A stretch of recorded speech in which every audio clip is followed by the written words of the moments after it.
Approve na hapon po sa inyong lahat mga kaibigan.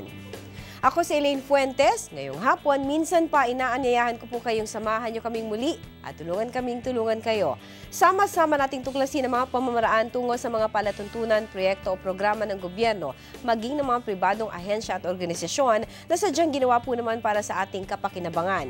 Ibahagi ang inyong reaksyon, suggestion, opinion o kaya makipagkwentuhan lamang sa amin sa ating email at fanpage na naka-flash ngayon sa inyong mga screens. Makilahok na kaibigan dahil ito ay programang ginawa sadyang para sa inyo. Dito walang alinlangan dahil dito ituturo namin ang mga pamamaraan. Approve? Gawin natin to.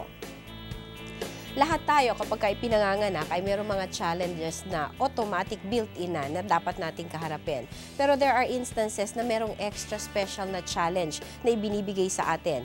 At magandang balita dahil tayo ay mayroong mga kabalikat, mga organisasyon, mga individual na tutulungan tayo to overcome such challenges. Kung ano yan ang ating pagkukwentuhan ngayon sa ating makabuluhang hapon. Huwag kayong aalis, magbabalik ang Approve.